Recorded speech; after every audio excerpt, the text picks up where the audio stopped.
আসসালামু আলাইকুম। অ্যাটম খাও খেলার জোর বাড়াও সকলকে আমন্ত্রণ। আমার কাছে মনে হয় যে 99% আর্জেন্টাইন সমর্থক যারা আছেন তারা এই হারটাকে আসলে মেনে নেবেন এবং স্পেন যে এই ম্যাচটায় তাদের চাইতে সুপিরিয়র ছিল সেই ব্যাপারটাও মেনে নেবেন। 1% যারা মানবেন না তাদের হয়তো বা সেই কমন সেন্সের জায়গাটা নাই, তবে 99% এটা আসলে মানতে বাধ্য যে স্পেন এই দিনটায় আসলে অনেক বেশি মাত্রায় সুপিরিয়র ছিল। এখন স্পেন সত্যি কথা বলতে কোন ছকে পুরোপুরি আর্জেন্টিনাকে ভেঙে ফেলেছে সে ব্যাপার নিয়ে যদি আলোচনা করতে চাই, আপনি যদি তাদের ফরমেশনটা একটু লক্ষ্য করে দেখেন, ফরমেশনটা কিন্তু আসলে যেটা জেনারেল ফরমেশন থাকে যে রদ্রি মূলত দুই সেন্টার ব্যাকের মাঝখানে চলে আসেন এবং রদ্রি দুই সেন্টার ব্যাকের মাঝখানে চলে আসলে তাদের ওই 4-3-3 শেপটা একটু অন্যরকম হয়ে যায়। এবং এক্ষেত্রে যে বিষয়টা উল্লেখযোগ্য, আমরা যদি কয়েকটা সিকোয়েন্স আপনাদেরকে দেখাই তাহলে খুব ভালো মতো বুঝতে পারবেন।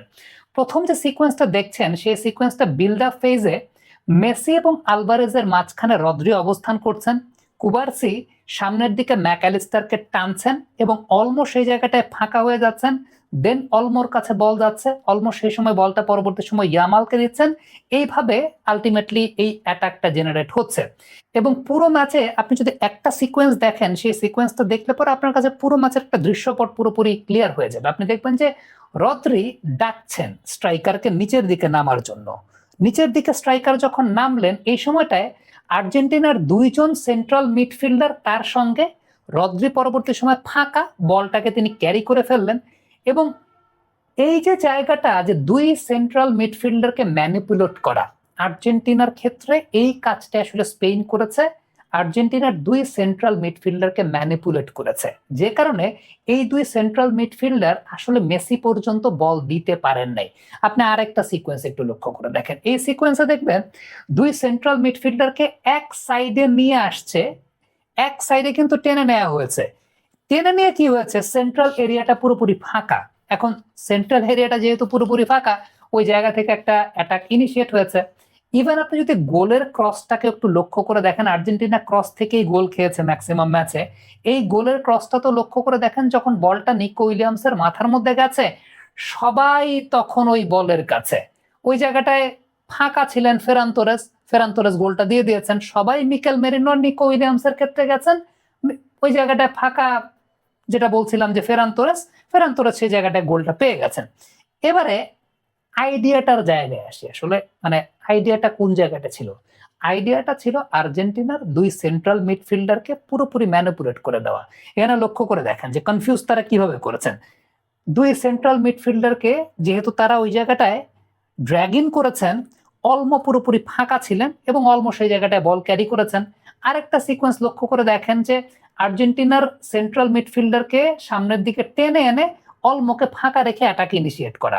আবার এই সিকোয়েন্সটা একটু লক্ষ্য করে দেখেন যে অলমো দুই সেন্ট্রাল মিডফিল্ডারের পাশে দাঁড়ানো, খুব সুন্দর স্পেস, ম্যাকঅ্যালিস্টার চার্জে গেছে, বাস আপনি বলটা সামনে বের করে দিয়েছেন। এবার আবার আরেকটা জিনিস দেখেন, সেটা হচ্ছে দুই সেন্ট্রাল মিডফিল্ডারের মাঝখানে একটা ফাঁকা জায়গা, ইজি একটা পাসিং অপশন।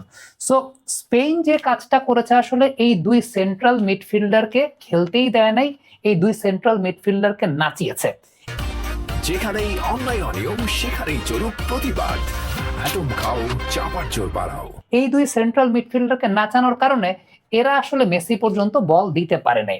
এখন মেসি পর্যন্ত বল দিতে না পারা আমরা এর আগে ব্যাখ্যা করেছি, আপনি আমাদের আগের ভিডিওগুলো যদি লক্ষ্য করে দেখেন, আবারও একটু এই ভিডিওটা যেহেতু একদম জেনারেল একটা ভিডিও করছি সেখানে আপনি খুব ভালো মতো দেখবেন। প্রথমত একটা সিকোয়েন্স দেখেন, মানে মেসির আর আলভারেজের মাঝখানে স্পেনের তিনজন প্লেয়ার কিন্তু এক সিরিয়ালি এক সিকোয়েন্সে দাঁড়িয়ে আছেন। এখন তার মাঝখানে হচ্ছেন রদ্রি, রদ্রির ডান পাশে আলভারেজ, রদ্রির বাম পাশে মেসি।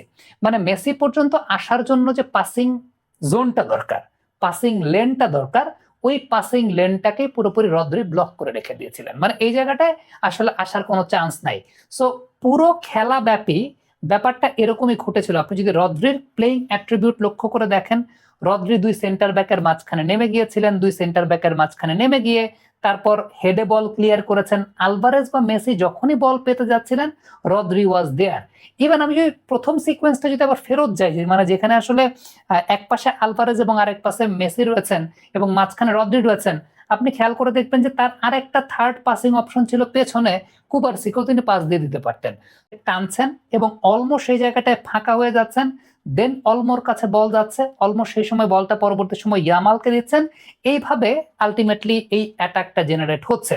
এবং পুরো ম্যাচে আপনি যদি একটা সিকোয়েন্স দেখেন, সেই সিকোয়েন্সটা দেখলে পরে আপনার কাছে পুরো ম্যাচের একটা দৃশ্যপট পুরোপুরি ক্লিয়ার হয়ে যাবে। আপনি দেখবেন যে রদ্রি ডাকছেন স্ট্রাইকারকে নিচের দিকে নামার জন্য।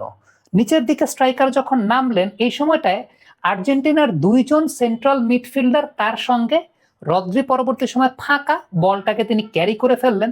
এবং এই যে জায়গাটা, যে দুই সেন্ট্রাল মিডফিল্ডারকে ম্যানিপুলেট করা, আর্জেন্টিনার ক্ষেত্রে এই কাজটা আসলে স্পেন করেছে। আর্জেন্টিনার দুই সেন্ট্রাল মিডফিল্ডারকে ম্যানিপুলেট করেছে, যে কারণে এই দুই সেন্ট্রাল মিডফিল্ডার আসলে মেসি পর্যন্ত বল দিতে পারেন নাই। আপনি আরেকটা সিকোয়েন্স একটু লক্ষ্য করে দেখেন, এই সিকোয়েন্সে দেখবেন দুই সেন্ট্রাল মিডফিল্ডারকে এক সাইডে নিয়ে আসছে, এক সাইডে কিন্তু টেনে নেওয়া হয়েছে। টেনে নিয়ে কি হয়েছে, সেন্ট্রাল এরিয়াটা পুরোপুরি ফাঁকা।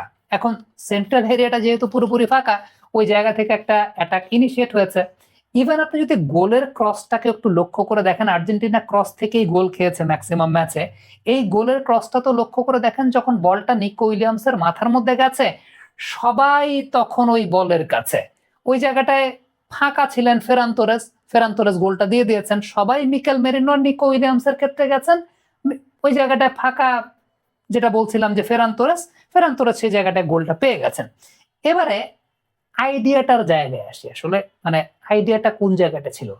আইডিয়াটা ছিল আর্জেন্টিনার দুই সেন্ট্রাল মিডফিল্ডারকে পুরোপুরি ম্যানিপুলেট করে দেওয়া। এখানে লক্ষ্য করে দেখেন যে কনফিউজ তারা কিভাবে করেছেন। দুই সেন্ট্রাল মিডফিল্ডারকে যেহেতু তারা ওই জায়গাটায় ড্র্যাগ ইন করেছেন, অলমো পুরোপুরি ফাঁকা ছিলেন এবং অলমো সেই জায়গাটায় বল ক্যারি করেছেন। আরেকটা সিকোয়েন্স লক্ষ্য করে দেখেন যে আর্জেন্টিনার সেন্ট্রাল মিডফিল্ডারকে সামনের দিকে টেনে এনে অলমোকে ফাঁকা রেখে অ্যাটাক ইনিশিয়েট করা।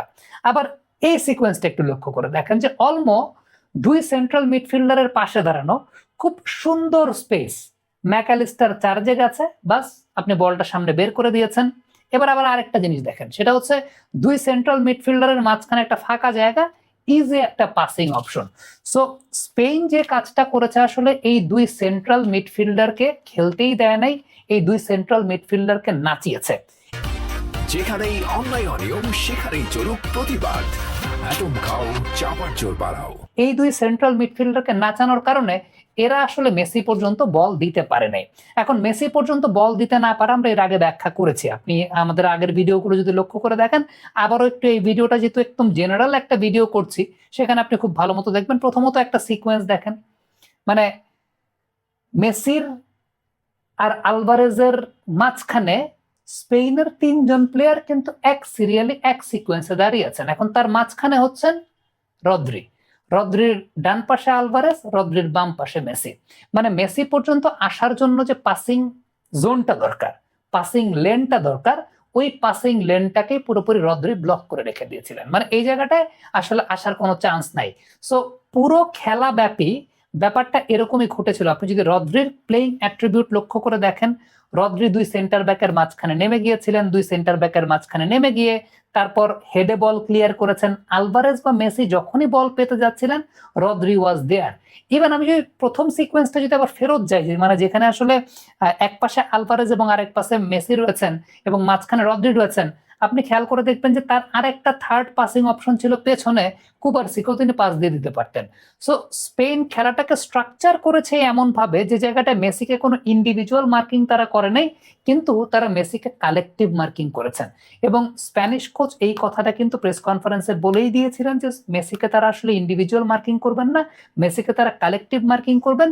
এই মূল খেলাটায় যে বিষয়টা আসলে ঘটেছে সেটা হচ্ছে আর্জেন্টিনার দুই সেন্ট্রাল মিডফিল্ডারকে স্পেন পুরোপুরি কনফিউজড করে দিয়েছে এবং সেই কনফিউশনের ক্ষেত্রে Rodri was the main man. তিনি আসলে সেই জায়গাটাতে ওই পুরো বিষয়টা ইনিশিয়েট করেছেন। কমেন্ট বক্সে আপনাদের মন্তব্য মতামত জানতে চাই, লিখে পাঠাবেন।